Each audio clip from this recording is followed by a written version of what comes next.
پروردگارہ آج کی رات جس امام معصوم کی شہادت کی رات، وہ فرزند زہرا ہے، فرزند فاطمہ ہے، یقیناً آج شہزادی کونین اسی طرح سے بال کھول کے ماتم کر رہی جس طرح ماں اپنی اولاد کا ماتم کرتی ہے۔ اس 8ویں امام کے مصائب کا واسطہ جو لوگ آج کے مجلس میں ہیں اور ابھی گریہ کریں گے، ان کے اس گریے کے تو فیل انہیں ہر آفت و پریشانی سے محفوظ فرما، ان کے گھروں کو سلامت فرما، ان کے مرحومین کی مغفرت فرما، ان کے بیماروں کو شفاء کاملہ عطا فرما۔ 8ویں امام کا بیٹا جواد ہے، لوگوں کو روزی دینے والا، صاحبان ایمان کے رزق کے اندر استحکام و دوام عطا فرما، اور ان تمام مظالم کے انتقام کے لیے انہی کے وارث و فرزند امام زمانہ کے ظہور میں تعجیل فرما۔ لیکن وہ مامون جو ہاتھ جوڑ کے لاتا کہ آئیے، امام کہتے مجھے نہیں چاہیے تمہاری ولی عہدی یا آفر، نہیں، آپ کو پورا اختیار دیا جا رہا، لیکن 2 سال بھی امام کو برداشت نہ کر سکا۔ وہ واقعات بھی ہیں کہ کیوں برداشت نہ کر سکا، لیکن وہ عموماً علماء بیان کرتے رہتے ہیں۔ میں نے سوچا تھا کہ ذرا اس سے ہٹ کے ذرا مختلف انداز کی کچھ باتیں بچوں اور جوانوں کے کان تک پہنچاؤں۔ نتیجہ یہ نکلا کہ مامون سوچنے لگا کہ میں نے تو ان کو اس لیے ولی عہد بنایا تھا کہ ان کے آنے سے میری حکومت مضبوط ہوگی۔ لوگ کہیں گے کہ دیکھو، جب شیعوں کا امام بھی مامون کے ساتھ ہے تو اس کا مطلب مامون پر حق حکمران۔ یہ تو الٹا میرے لیے ایک مسئلہ بن گئے۔ بھرے دربار میں کسی کی ہمت نہیں ہے مجھے ٹوکے یا ٹوک دیتے ہیں، حتیٰ چور تک لایا جاتا ہے اور کہتا ہے کہ مجھ سے زیادہ قصوروار مامون تو ہے، تو 8واں امام کہتا ہے چور نے صحیح کہا، تو غلط۔ بھرے دربار میں حکمران کے منہ پر ایک واقعہ ہو، 2 واقعہ ہو، وضو غلام سے کروا رہا، غلام کیا حیثیت رکھتا ہے؟ امام نے غلام کے سامنے ٹوک دیا، تو عبادت نہیں کر رہا، تو عبادت میں شریک کر رہا ہے، کسی کو شرک کر رہا۔ ایک عام آدمی برداشت نہیں کر سکتا اگر وضو خانے میں کوئی غلطی کرے اور ہم ٹوک دیں، 2 باتیں وہ ہم کو سنا دے گا۔ اور کہا ایسا حکمران؟ کہا کہ اب اگر حکومت چلانا ہے تو یہ 8ویں امام کو رخصت کرنا ہوگا، چنانچہ یا 22 ذی قعدہ کا دن گزر کے شب 23 آئی، یا 28 صفر کا دن گزر کے شب 29 آئی، یا 16 صفر کا دن گزر کے 17 صفر آئی۔ امام اپنے گھر میں تشریف فرما ہے، رات کا وقت ہے، دن کے وقت امام دربار میں بیٹھتے ہیں، واپس آ چکے ہیں۔ مامون کا غلام آتا ہے اور کہتا ہے کہ حکمران نے اس وقت آپ کو بلایا اور خاص آپ کے لیے ایک دعوت کا اہتمام کیا۔ امام نے کہا تم چلو میں آتا ہوں، اور اس کے بعد امام گھر سے چلنے لگے، لیکن اپنے غلام سے کیا کہہ کے گئے؟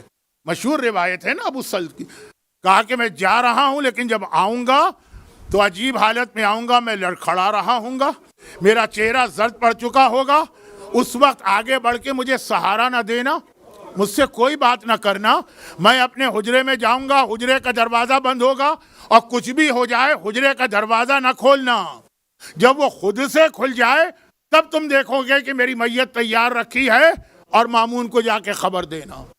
ابو سلط کہتا ہے کہ یہ کہہ کے آقا چلے، میں پریشان بیٹھا ہوں، اس کا مطلب کیا؟ اور وہاں دربار تو نہیں، مامون کے محل میں پہنچے، دسترخوان بچھا ہوا، اور مامون کھڑے ہو کے استقبال کرتا، آئیے فرزند رسول، تازہ تازہ انگور آئے ہیں، نئی فصل کا پہلا میوہ ہے، میں نے چاہا کہ یہ تحفہ تو آپ ہی کی خدمت میں پیش کروں، یہ میں آپ کے لیے لے کے آیا۔ امام نے جواب میں کیا جملہ کہا؟ جنت کے انگور ان انگوروں سے زیادہ بہتر ہے۔ ایک مرتبہ چونک کے کہتا ہے یہ جملہ ایسا لگ رہا ہے کہ آپ کو میرے اوپر کوئی شک و شبہ ہو رہا، اگر ایسی بات ہے تو پہلے میں یہ انگور چکھتا ہوں۔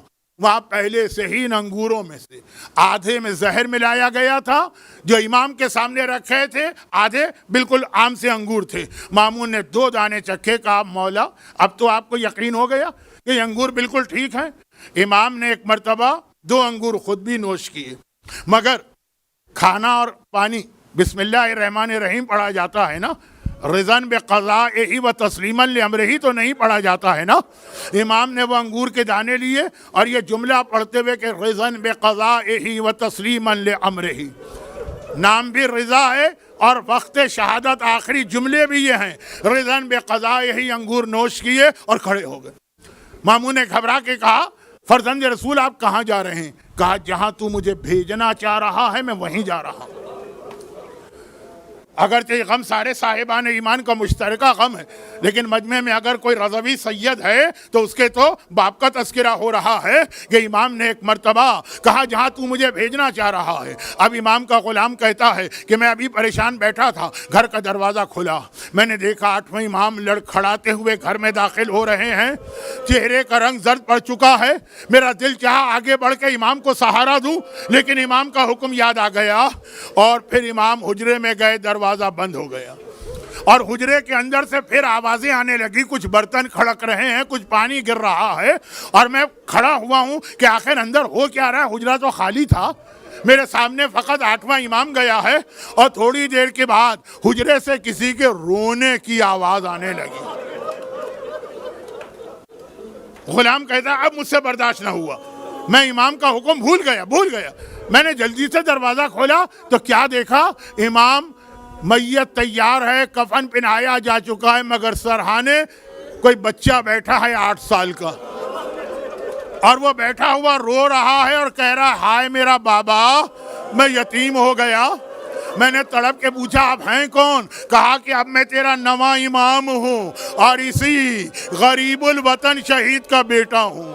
میں نے جا کے مامون کو اطلاع دی اور اگلے دن بڑی شان سے وہ جنازہ اٹھا، ابھی نہیں، تھوڑی دیر کے بعد یہاں بھی تابوت آئے گا، تھوڑی دیر کے بعد، لیکن بڑی شان سے جنازہ اٹھا، قبر تیار تھی، 8ویں امام کو دفن کیا گیا، تو شاید آپ کو کوئی اور جنازہ یاد آ رہا ہو، مگر نہیں، اس سے پہلے یہ 2 جملے عشرہ زینبیہ کے مصائب بھی پڑھنا ہے، 2 جملے، اور وہ یہ ہے کہ 8واں امام دنیا سے گیا، 9ویں نے باپ کے سرہانے بیٹھ کے ماتم کیا اور کہا میں یتیم ہو گیا، مگر یہ ماتم آج نہیں کیا، 2 سال پہلے سے شروع ہو گیا تھا۔ لکھا ہوا ہے کہ جب 8واں امام دارالخلافہ کی جانب چلا اور اپنے نانا کی قبر پہ الوداعی سلام کہہ کے روضہ رسول سے باہر آیا تو کیا دیکھا، 9واں امام زمین پہ بیٹھا ہے، اس وقت 9ویں کی عمر 5 اور 6 کے بیچ میں تھی، 5 سال کا 9واں امام زمین پہ بیٹھا ہے، سر سے عمامہ اتارا ہے، مٹی اٹھا کے سر پہ ڈال رہے ہیں۔ 8ویں نے کہا بیٹا یہ کیا کر رہا ہے؟ کہا بابا جس بچے کو اپنی یتیمی کا یقین ہو جائے وہ سر پہ خاک نہ ڈالے تو کیا کرے؟ 2 سال پہلے سے یتیمی کا یقین تھا، اور یہی ہوتا ہے اہل بیت میں، جسے یتیمی کا یقین ہو جائے کبھی وہ مٹی سر پہ ڈالتا ہے اور کبھی کربلا میں ذوالجناح کی ٹانگوں سے لپٹ جاتا ہے۔ وہ ننھی بچی کہتی ہے ذوالجناح میرے بابا کو مقتل میں نہ لے جا، ارے سکینہ یتیم ہو جائے گی۔ 9واں امام بھی یتیم ہوا، سکینہ بھی یتیم ہوئی، 9ویں امام نے تو بابا کے تابوت کو اٹھتے دیکھا، آئے سکینہ کے بابا کا تو تابوت بھی نہ اٹھ سکا، مگر 9ویں نے تابوت دیکھا۔ آپ بھی تابوت کی زیارت کریں، دیکھیں وہ تابوت آ گیا، آئے میرا 8واں امام، ارے پرسا دیجئے 9ویں امام کو۔ یہ میرا مولا رضا ہے مظلوم بے وطن، یہ میرا مولا رضا ہے مظلوم بے وطن، یہ میرا مولا رضا ہے مظلوم بے وطن، یہ میرا مولا رضا ہے مظلوم بے وطن، یہ میرا مولا رضا ہے مظلوم بے وطن، یہ میرا مولا رضا ہے جس کو زہر لوگوں مسلمان نے دیا ہے جس کو زہر لوگوں مسلمان نے دیا ہے مظلوم بے وطن، یہ میرا مولا رضا ہے مظلوم بے وطن، یہ میرا مولا رضا ہے مظلوم بے وطن۔